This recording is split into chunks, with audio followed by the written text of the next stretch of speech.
Shri Guru Shri Jutaha Padakamalam Shri Gurun Vaishnavamscha Shri Rupam Sagrajatam Sahagana Raghunathan Vitam Tam Sajivam. Did you start it yet? Yeah.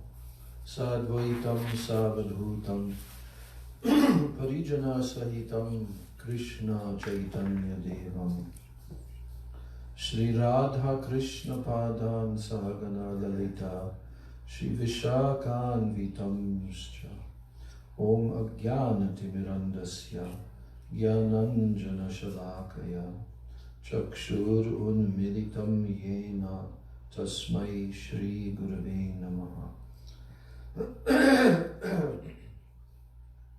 Mukam Karoti Vachalam Pangam Langayate Girim Yat Kripa Tamaham Bande Shri Gurun Dinataranam.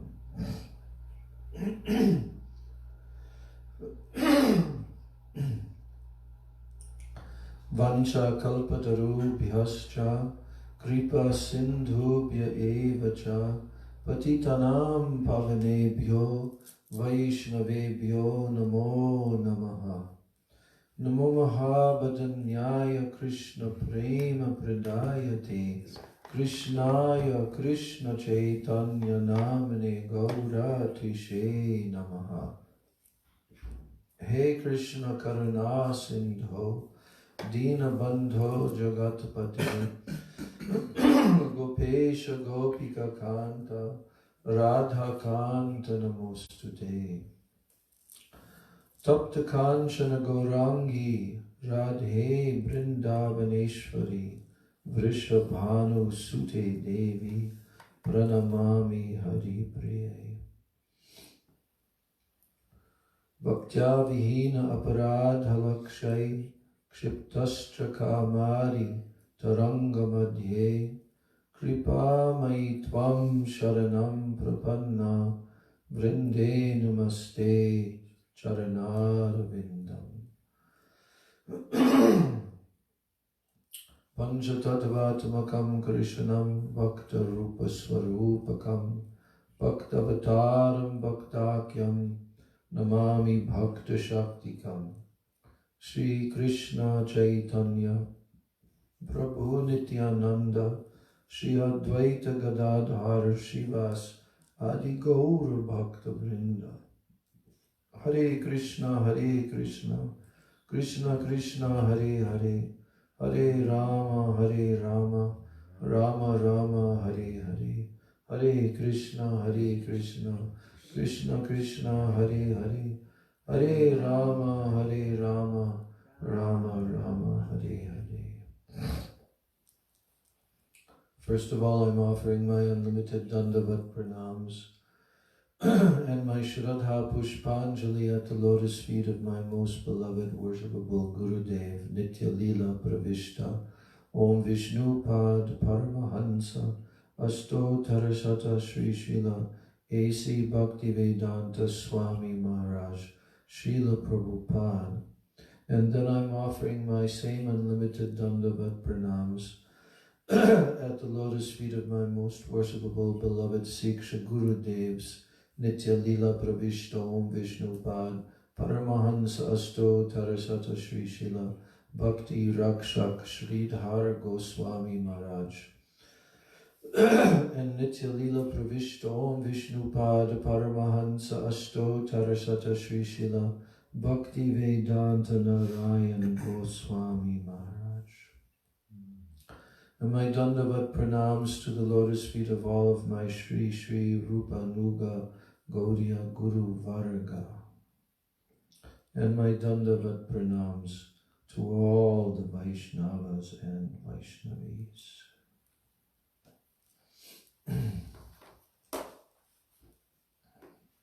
So we are studying Srila Sachidananda Bhaktivinoda Thakur's beautiful, extensive commentary on the 2 verses from Sri Upadeshamrita.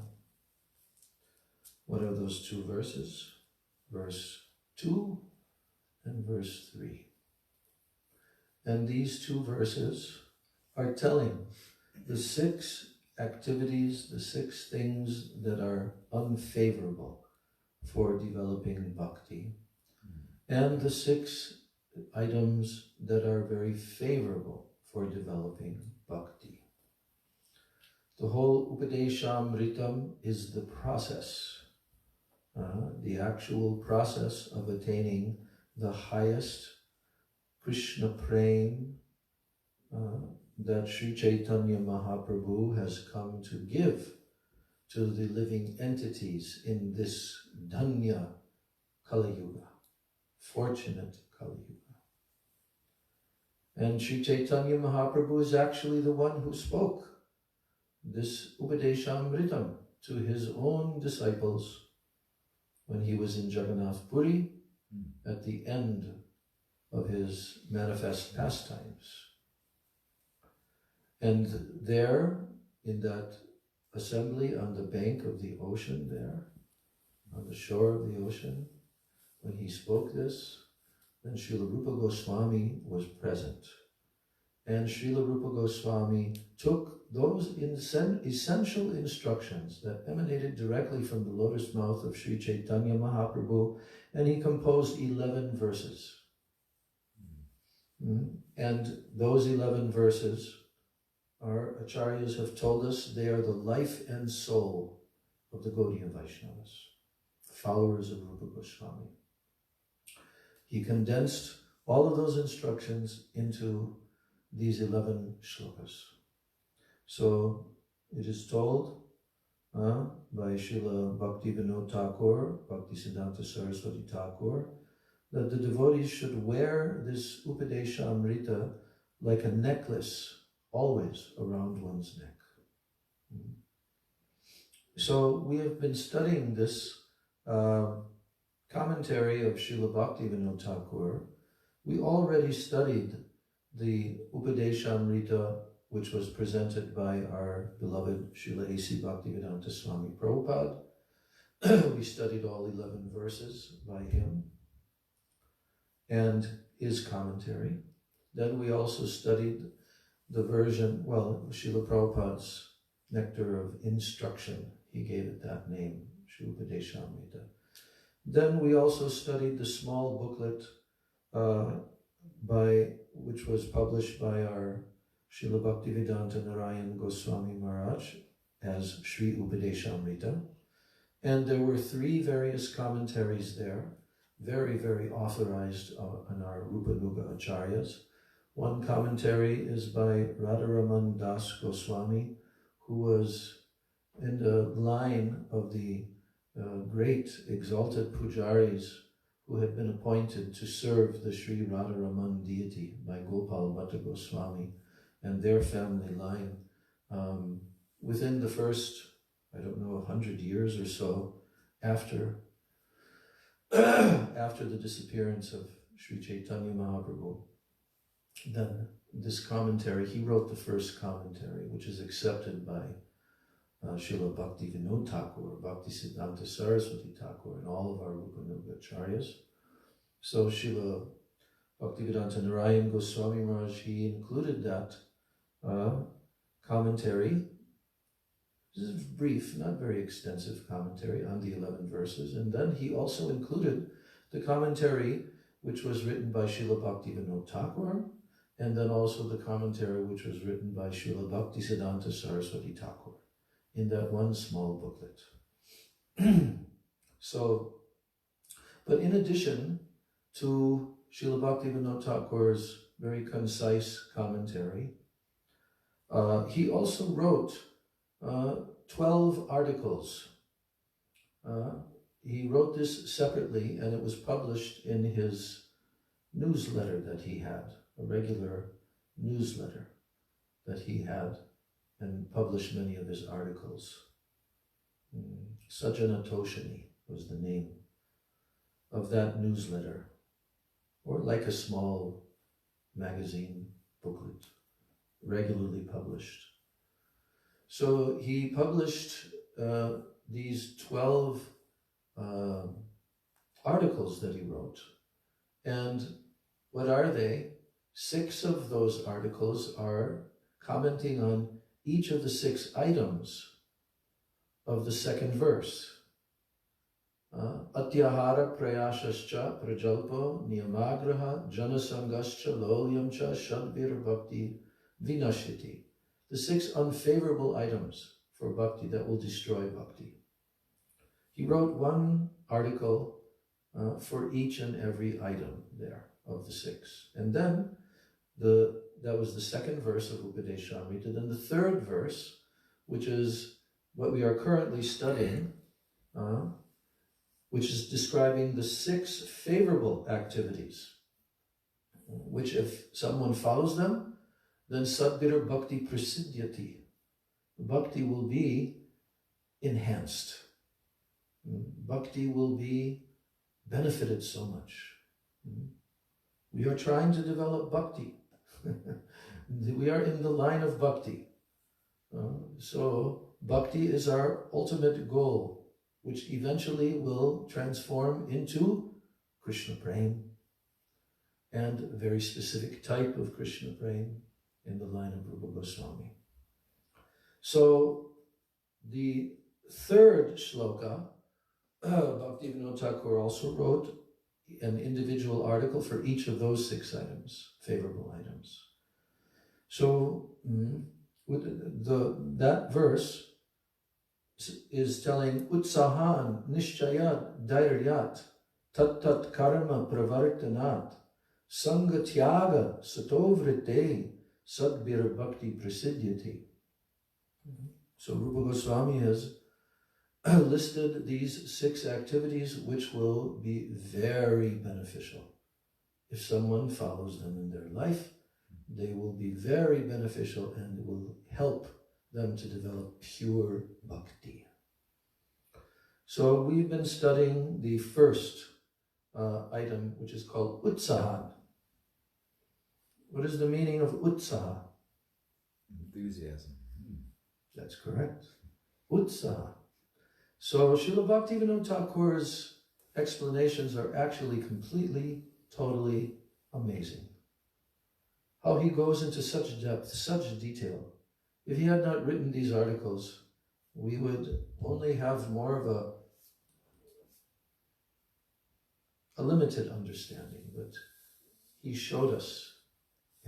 And actually, we've been reading them and discussing them, but really we'd have to read all of these articles another time, and maybe 2, 3, 4, 5 times more to really have full comprehension and also to fix it in our memory. So this is a very beneficial exercise, these classes that we've been having. And we're inviting all the devotees through this Facebook Live that they can also hear and they can also benefit from the readings of Bhaktivinoda Thakur's commentary and our discussion of that, churning of what he is telling. So now, just to remind a little bit, yesterday we began this first chapter of this other half of the book. And we've been discussing Utsaha. We've been discussing Srila Bhaktivinoda Thakur's explanation. What is Utsaha? What is it? And it's just to say enthusiasm. That's true. Utsaha means enthusiasm. But unless you study his very elaborate explanation of it, you cannot fully understand. So we also discussed in this brief class that we had yesterday on the same topic, Utsaha, that there are different types of spiritual practices. There is Jnana Yoga, Karma Yoga, and Bhakti Yoga.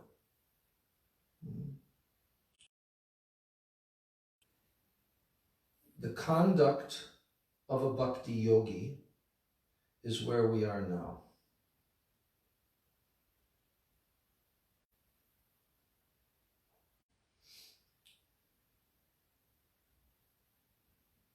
Really, probably what I would have to do is go over every section that we've read 2 or 3 times in a row. Because actually, right now, I just want to go back and read what we read yesterday and then try to make that sink in. But we don't have that much time. So,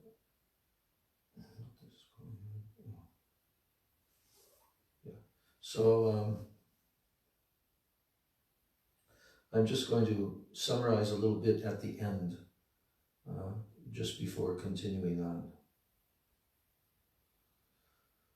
So,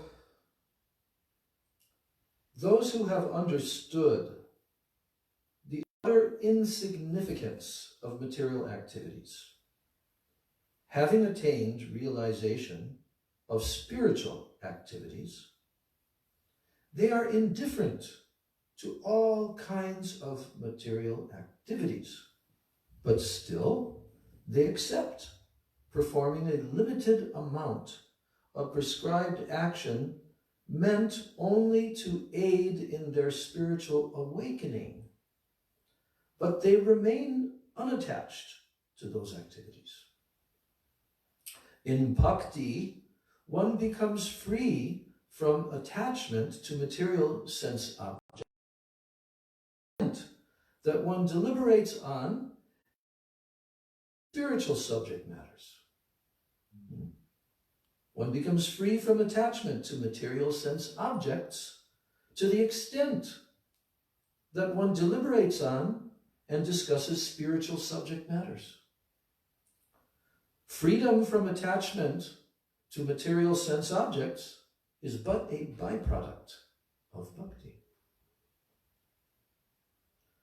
The symptoms of bhakti yogis are mentioned in the Srimad Bhagavatam, 11th canto, 20th chapter, verse 27 and 28, as follows. We read this yesterday, I'm reading it again, and then we'll move on. Jata Shraddho Mat Katasu. Krishna is speaking this in the 11th canto. Who is he speaking it to? Uddhava. 11th canto. Many chapters.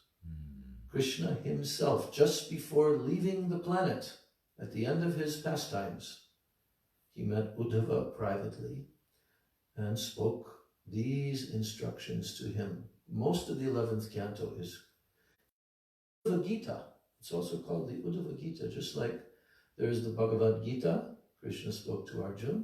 There's also the Uddhava Gita. It is very necessary to study this. Our Gurudev went over some parts, he covered it, but one has to read that and very deeply try to comprehend, because he said, after reading the 10th canto, you must read the 11th canto. Otherwise, he said, you may fall down. You must read the 11th canto. So essential instructions and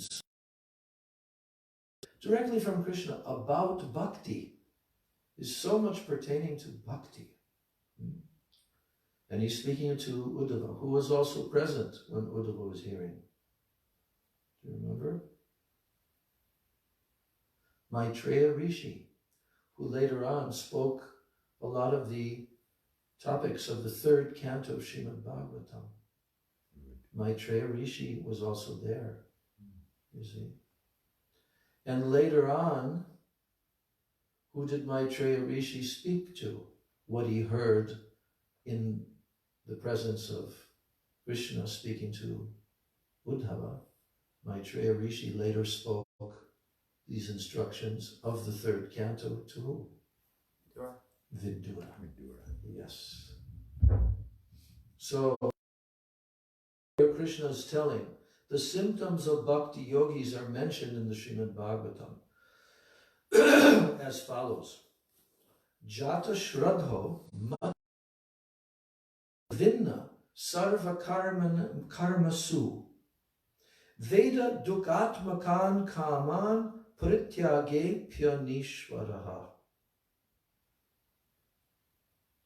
Tato Bhajeta Mam Prita Shraddhalur Dridha Nishchaya Jushamanas Chatan Kaman Dukkodar kamschagarhayan. A sadhak who has developed faith in narrations about me and who is disgusted with all kinds of fruitive activity, he may still be unable to give up material enjoyment and the desire for such enjoyment. Knowing that such so-called pleasures are actually sources of misery, he should condemn himself while attempting to enjoy them. Thereafter, in due course of time, he may be able to worship me with love, faith, and fixed determination. Those two verses are so important. Dukko darkamschagarhayan. So what's being told here? One may have material desires, there may be impressions in his heart, even though Krishna's fixed that as his goal, still he has an impure heart. So because of that, he may engage in some sinful activity, but understanding that it's wrong, he condemns himself for it. Well, one thing is not necessarily talking about sinful activity. It can also be dharmic. What it's talking about is that devotee, that sadhaka, who has developed faith in the narrations about me, Krishna's telling, and who is actually disgusted with all kinds of fruitive activity. He's developed faith, and he's also disgusted. He knows that they all lead to their sources of misery. He knows this.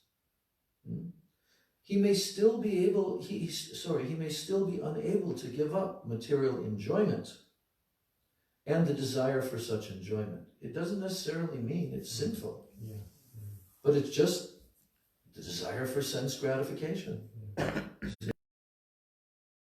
He may be unable still, although he knows that, and although he has faith. And he is also aware, knowing that such so-called pleasures are actually sources of misery. He knows this. So, what is Krishna's advice to such a devotee? He should condemn himself while attempting to enjoy them. And thereafter, in due course of time, he may be able to worship me with love, faith, and fixed determination.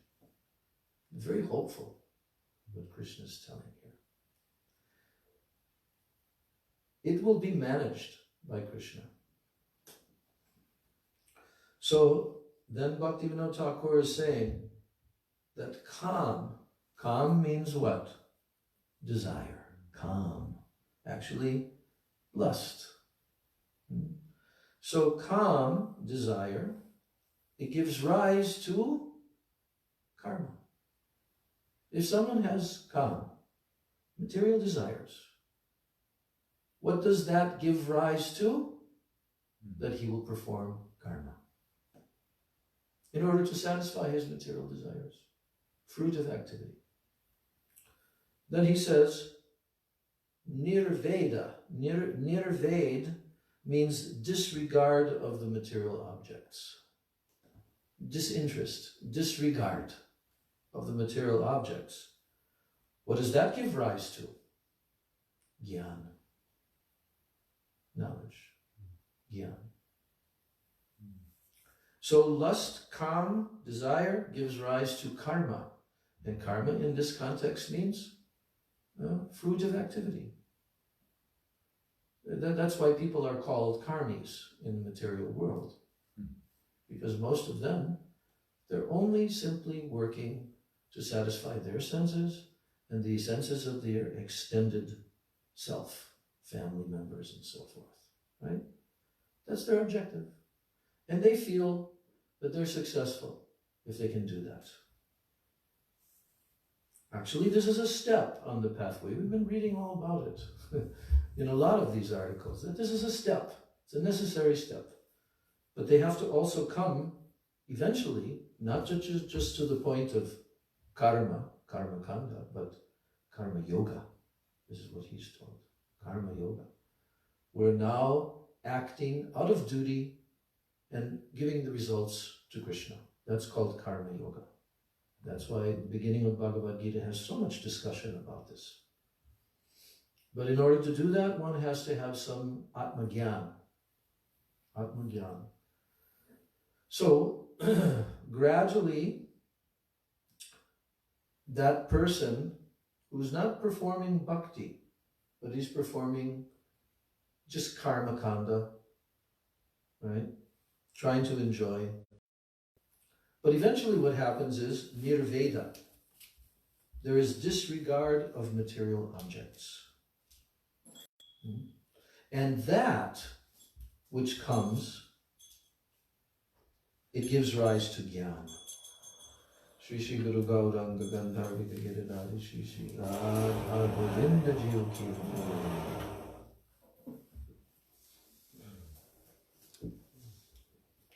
Then, there are 3 steps here.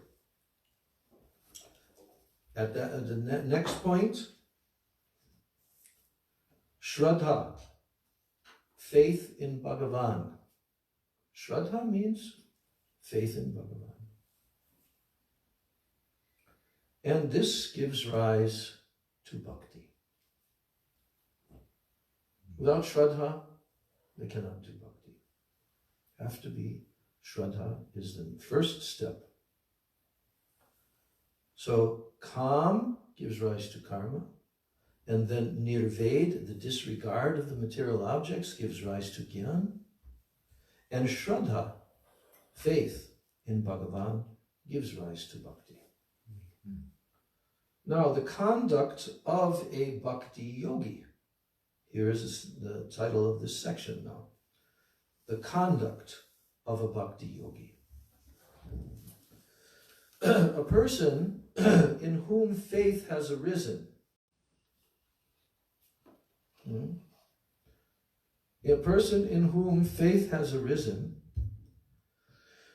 is naturally disinterested in the performance of all. So we can understand that if someone is very interested still in performing material activity, then his faith has not really arisen. Or it's just very, very faint, minute. Because when faith has arisen, the person is naturally disinterested in the performance of all material activity. He performs prescribed duties, karma, to the extent that they are favorable for his faith in Bhagavan. That's all. And they're prescribed duties. One cannot perform bhakti sadhana without the body. So you need a body. Question. Yeah. If someone accepts Krishna as the ultimate goal, the Supreme Lord, the source of everything, is that considered faith, just accepting Krishna? Yeah. Okay. If someone believes that. Believes that, yes. Yes. Yeah. But that gives rise to bhakti. So if a person says, yes, I believe Krishna is God, but we don't see him performing the activities of bhakti, then it's not real Shraddha. You see?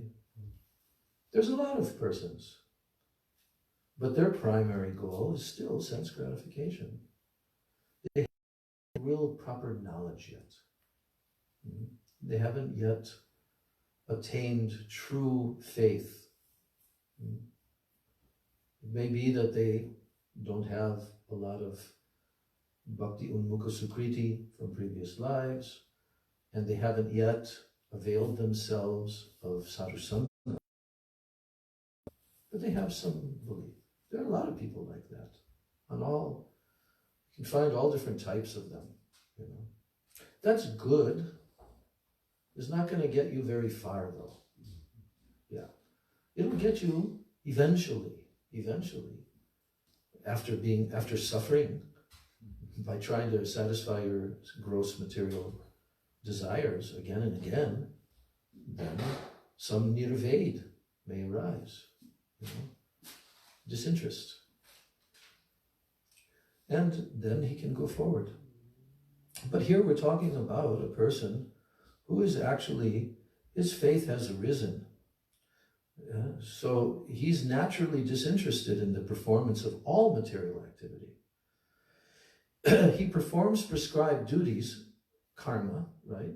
He performs that to the extent that they are favorable for his faith in Bhagavan. So one cannot perform bhakti sadhana without the body.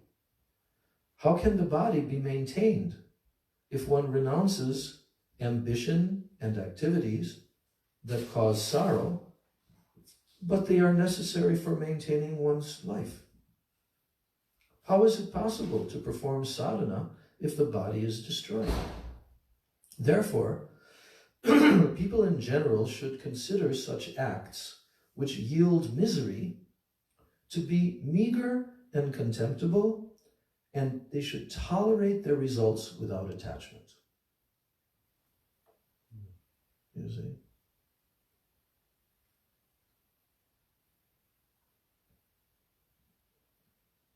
While performing such fruitive acts for the sake of maintaining their life, they ought to continue to worship me with fixed faith by bhakti yoga. Even though they think like this, people in general should consider such acts which yield misery to be meager, contemptible, but they should tolerate their results without attachment. And while performing such fruitive acts for the sake of maintaining their life, they ought to continue to worship me with fixed faith by bhakti yoga. Those who enjoy the fruits of their material activities, meaning worldly sensory pleasures, those who enjoy the fruits of their material activities, worldly sensory pleasures, with great honor, they are called karma asakta. Karma asakta means they are attached to karma, fruitive action. They enjoy the fruits of their material activities, the worldly sensory pleasures, with great honor. So they are called karma asakta. Those who nurture a mood of contempt for the fruits of material activities, and they engage in such activities with a sense of honor for the propensity to render devotional service to the Lord, they are called unattached, anasakta. Again, those who nurture a mood of contempt for the fruits of material activities, and they engage in such activities with a sense of honor for what? For the propensity to render devotional service to the Lord. They are called unattached, anasakta. Although detached from worldly activities, they perform the activities of bhakti with great enthusiasm. You see? So they're detached from worldly activities, but they have great enthusiasm to perform the activities of bhakti. Now, he's going to explain the sequence of progression for bhakti sadhakas. Here's the sequence. He's going to be quoting from the from Srimad Bhagavatam, 11th canto, 20th chapter, same chapter, verses 29, 30, and 35. Yes. So the sequence of progression for the practitioner of Bhagavad Bhakti is stated in Srimad Bhagavatam. Proktena bhakti yogena bhajato masakrin mune kama hridaya nashyanti sarve mai hridistite bidyate hridaya grantish chidyante sarva samshaya kshiyante chasya karmani mai driste akilatmani nairapeksham param prahur nikshreyasam analpakam tasman nirashisho bhaktir nirapekshasya me bhavet. So these are verses 29, 30, and 35.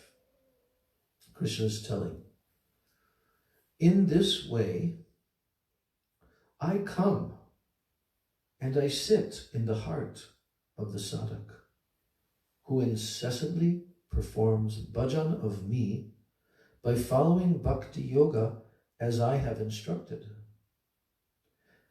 After I seat myself there, all the material desires in his heart are destroyed, along with his samskaras, his past impressions. At that time, the knot in his heart is broken. All of his doubts are cut to pieces, and the desire to perform karma is completely destroyed. Such a state of indifference is the living entity's greatest and topmost auspiciousness. That's the translation of those 3 verses. You can see how important this 11th canto is. So the conclusion is that making any other endeavors to eradicate the disease of lust, kam, and the ignorance of vidya situated in the heart, any of these other endeavors, they are pointless. Again, the conclusion is that making any other endeavors to eradicate the disease of lust, kam, and the ignorance of vidya that is situated in the heart, it is pointless to make any endeavor. By adopting bhakti yoga in the form of cultivating service to Bhagavan, then the jiva's ignorance, his avidya, his inauspiciousness, kala, his lust, kam, and the results of karma, all his doubts and material bondage, they are eradicated by the mercy of Bhagavan.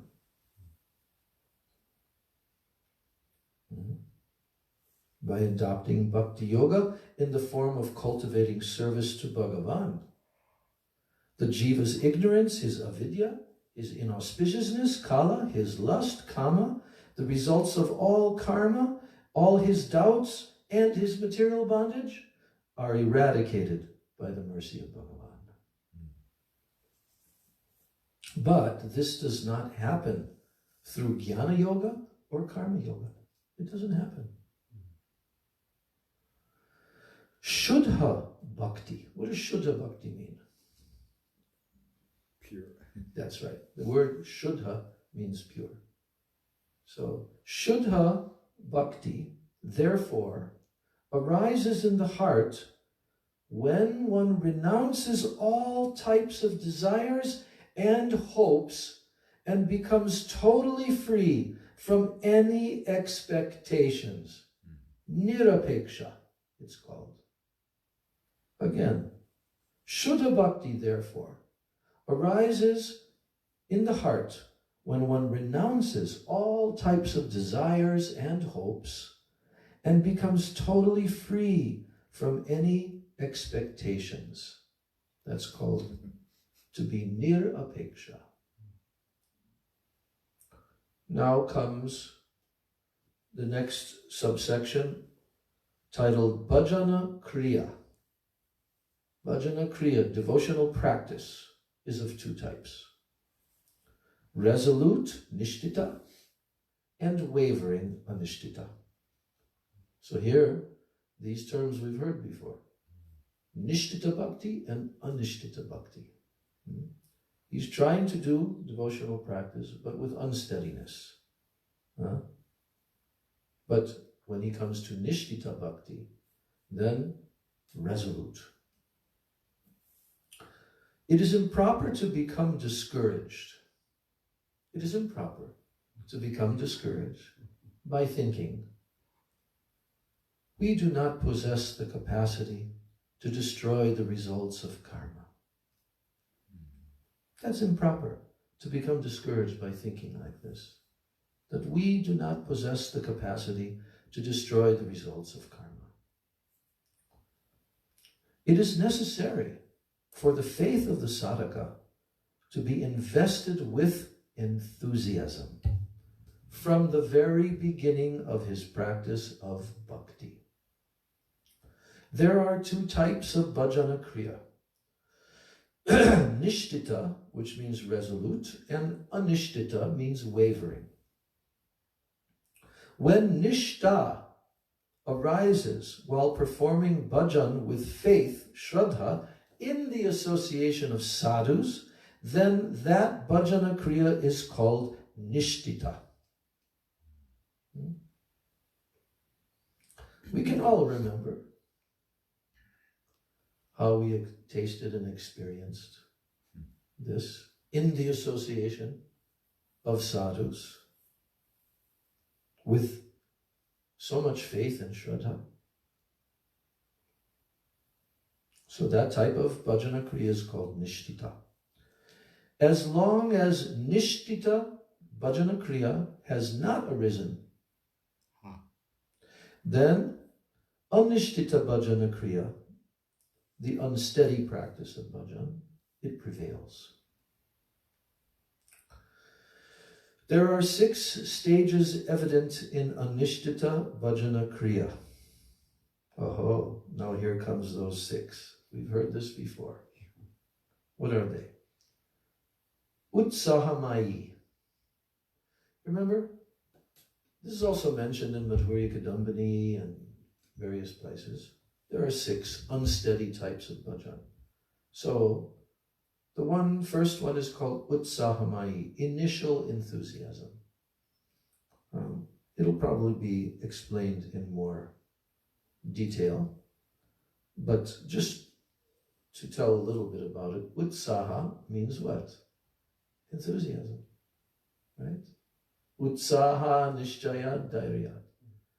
So here it says Utsahamayi, initial enthusiasm. Initial, but not complete. So the example is given by Vishwanath Chakravarti Thakur to explain this first stage of unsteady bhajan. He gives the example of a small child. And this small child, now is his time for his parents to bring him for the very first day that he's going to go to school. Probably he's like 5 years old, right? Kindergarten. Or first grade, whatever. But this is his first day. And he's very excited. He's very enthusiastic. And he goes into the school. So then he goes through his day with his new classmates and his teacher, and he's enthusiastic when he comes home.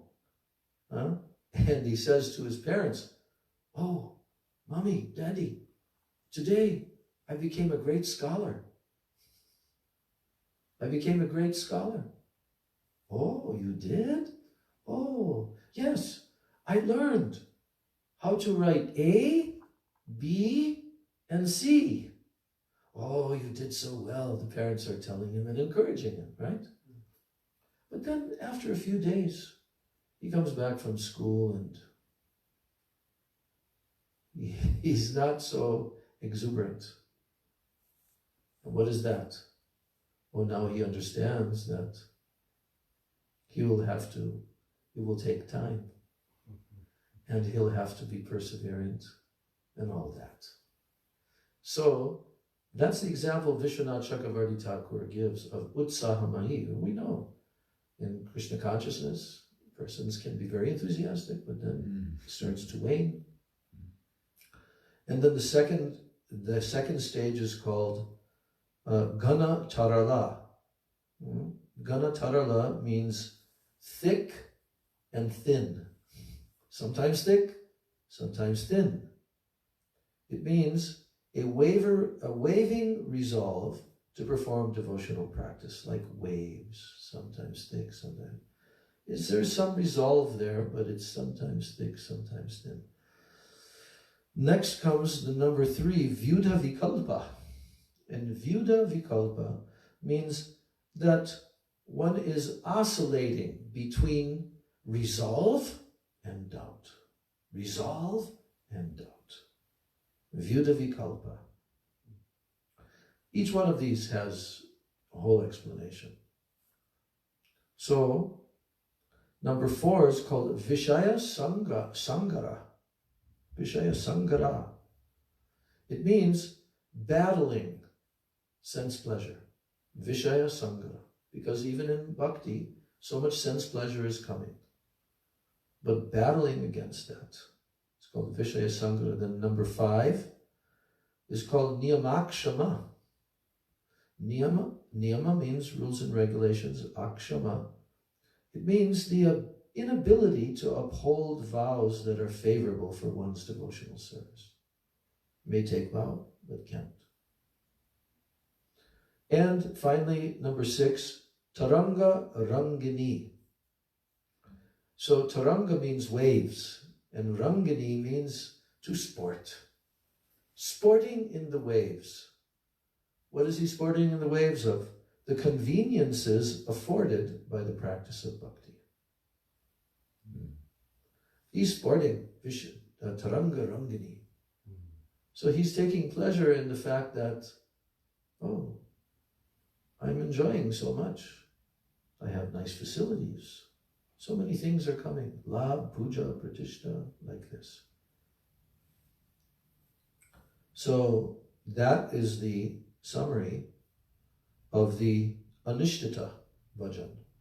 Anishtita Bhajana Kriya. Now he has a section titled, this will be almost the end of this chapter. This subtitle is called The Offense of Inattentiveness. Inattentiveness.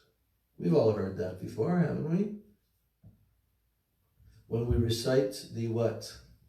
The 10 offenses to chanting Namaparads.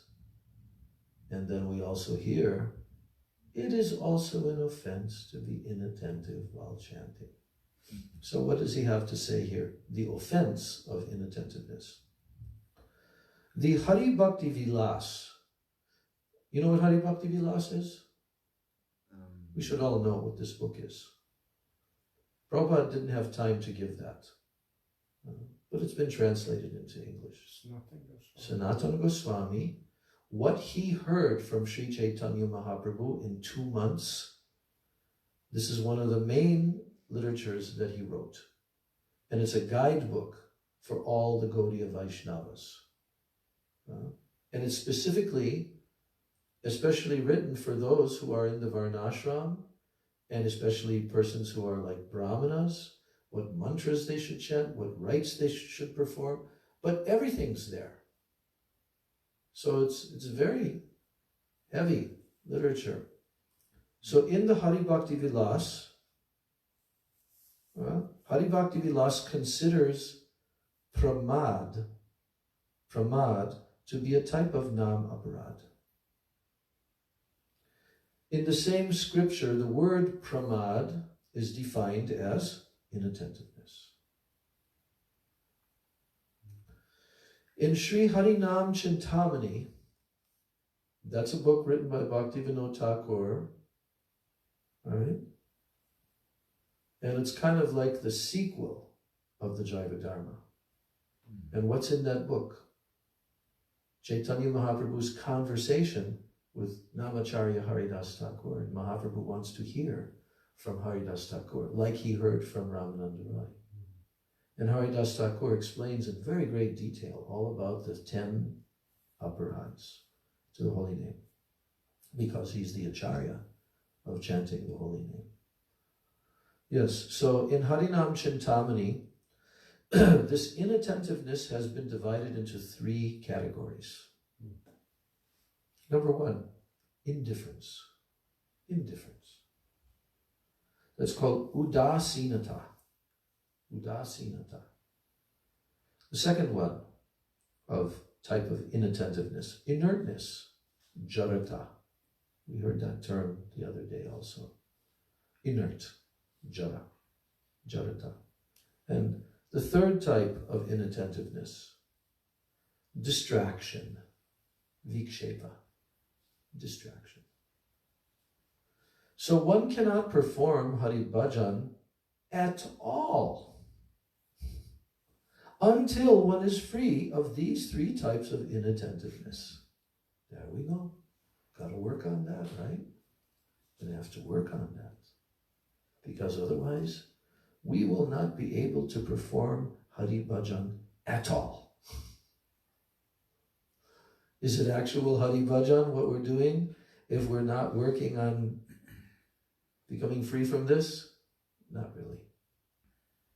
Facsimile. Not the real thing. So one cannot perform Hari Bhajan at all until one is free of these 3 types of inattentiveness. And although all other types of aparads, they may have been eliminated. Although all other types of aparads may have been eliminated, a taste for Harinam will never arise as long as inattentiveness remains present. Boy, there we go. And later on, the verse where Srila Rupa Goswami is saying that the holy name may not be so sweet at first, but by chanting every day attentively and carefully. That's right. Yes. Kintvadharad anudinam. Daily, every day, with adara, with great respect and honor for the holy name. Anudinam kalasaiva jushta. So, again, I'm just going to read that. One cannot perform Hari Bhajan at all until one is free of these 3 types of inattentiveness. Although all other types of aparads may have been eliminated, a taste for Harinam will never arise as long as inattentiveness remains present. If from the very beginning of bhajan, one possesses an enthusiasm that never slackens, then indifference, laziness, and distraction will never arise in one's practice of Nam Bhajan. Utsaha, or enthusiasm, is therefore helpful in the performance of all types of bhajan. So, enthusiasm. Is that clear? Is that clear? The need for enthusiasm? He says even from the very beginning of bhajan, if one possesses an enthusiasm that never slackens, then those 3 types of pramad, yes. Pramad, inattentiveness. Those 3 types of inattentiveness, they'll never arise in one's practice of Nam Bhajan. So we have to work on that. Utsaha, or enthusiasm, is therefore very helpful in the performance of all types of bhajan. Now we come to the last part of this section. Nishta gradually arises only through the enthusiastic performance of bhajan kriya. Otherwise not. When one's performance of bhajana kriya is full of enthusiasm, then one's irresolute disposition, that anishtita, unsteady, irresolute, right? That disposition is removed. When your performance of bhajan kriya is full of enthusiasm, then that irresolute disposition is removed. And the stage of nishta is quickly achieved. So Srila Rupa Goswami has mentioned, and now he quotes Ado Shraddha Tatak sadhu sangha ta bhajana kriya. This is the first verse where Rupa Goswami is listing all the stages from Shraddha all the way up to prema. But he says, Ado Shraddha. In the beginning there is Shraddha. Tatak sadhu sangha, then sadhu sangha. Ata bhajana kriya, then bhajana kriya. Tato anartha nivritti syat. Then anartha nivritti. Tato nishta ruchistata. Nishta, then ruchi. This means that the eligibility to perform bhajan, it arises upon the awakening of faith, Shraddha. And upon the arousal of this eligibility, one obtains the association of saintly persons, sadhu sangha, by which one begins to execute the activities of bhajan, bhajana kriya. In the beginning, bhajan is not performed with nishta, because various types of unwanted desires in the heart that impede one's progress in bhakti, these anarthas, they continuously crush the heart. So in the beginning, bhajan is not performed with nishta. Why? Because of these various types of unwanted desires in the heart that impedes one's progress in bhakti, these anarthas, and they continuously crush the heart. But performing bhajan with enthusiasm vanquishes all anarthas. So the last little section here, very small paragraph, says, enthusiasm is the very life of Shraddha. The word Shraddha certainly means faith, but utsaha is the very life of Shraddha. Yes, Shraddha means faith, but utsaha, enthusiasm, is the life of that faith. Faith without enthusiasm is meaningless. Many people think they have faith in the Supreme Lord, but because they do not possess enthusiasm, their faith is impotent. For this reason, due to a lack of sadhu sangha, they are unable to perform bhajan. There we go. Very clear, isn't it? Yeah? Impotent faith. Impotent faith. Impotent, it can't produce what? It can't produce the sadhu sangha, bhajana kriya, anartha nivritti nishta. It's impotent faith, right? Yes. Because why? Why is it impotent? They don't possess enthusiasm. How important is enthusiasm? Remember how enthusiastic we were in that early period? Yeah. Right?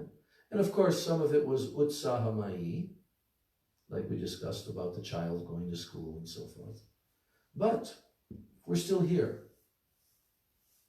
And we can remember in our life so many periods of dipping down and also rising up and having enthusiasm and sadhu sangha and all of that.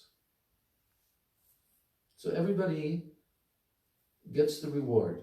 Krishna's in the heart when he sees that enthusiasm is there. This person wants to attain me. This person wants to become my eternal servant. I'll help him. Just like we heard, Krishna comes and gets seated in the heart. So I guess that starts with waking up in the morning and starting our bhajan, with enthusiasm. That's right. Not like, well, I think I'll sleep for another hour and do it later. That's not enthusiasm. Yeah. Well, there's so many symptoms of enthusiasm, but one sure and certain symptom is that, as we just heard, these three different types of what? There's indifference. Yes. And what are they three different types of? Of inattentiveness. That's right, inattentiveness. So, if a person strives always to perform their Harinam bhajan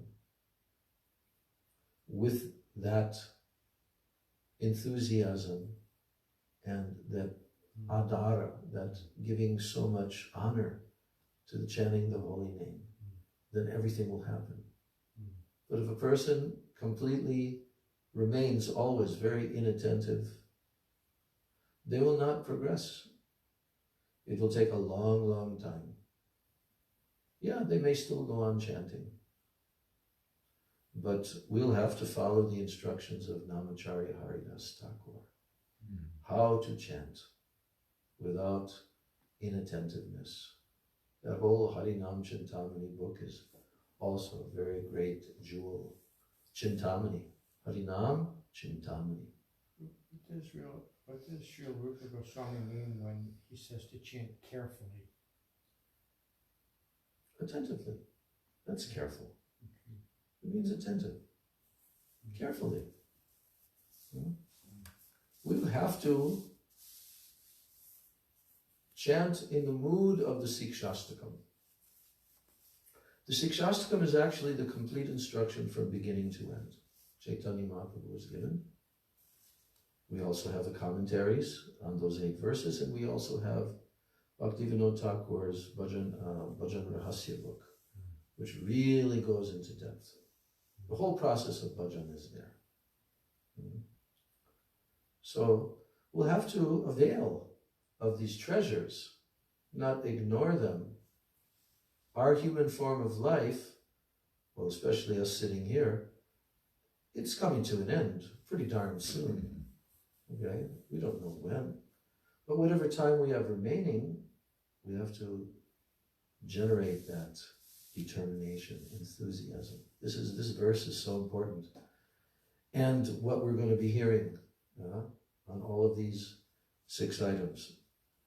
So now this chapter, with enthusiasm, utsaha, it is now completed, his commentary on that, and then tomorrow we will go to the 2nd item, nishchayad, firm determination, So we'll complete here and chant the holy names for a couple of minutes and take some Krishna Prasadam and then continue our bhajan. Bhajan is meant to be 24 hours. Not that we're, letting up. We clocked in, we clock out. Bhajan is not like that. Bhajan means 24 hours.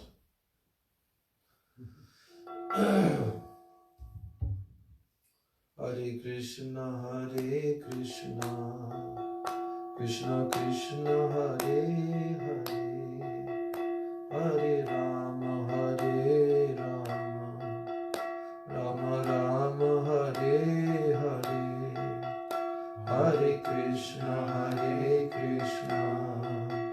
Krishna Krishna, Hare Hare, Hare Rama, Rama Rama, Hare Hare, Hare Krishna, Krishna Krishna, Hare Hare, Hare Rama, Rama Rama, Hare Hare, Hare Krishna, Krishna Krishna, Hare Hare, Hare Rama, Rama Rama, Hare Hare, Hare Krishna, Krishna Krishna, Hare Hare, Hare Rama,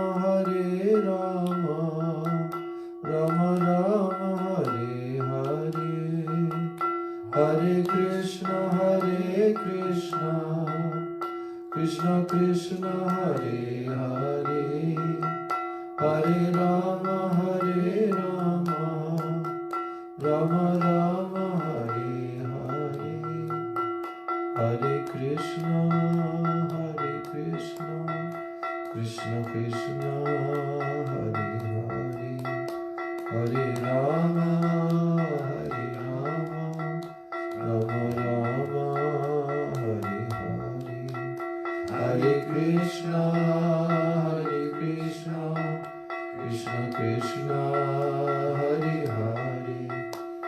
Hare Rama, Hare Rama, Rama Rama, Hare Hare. Nitai Gaur, Hari Bol, Hari Bol, Hari Bol, Gaur Hari Bol, Nitai Gaur Hari Bol, Hari Bol, Nitai Gaur Hari Bol, Hari Bol, Hari Bol, Hari Bol.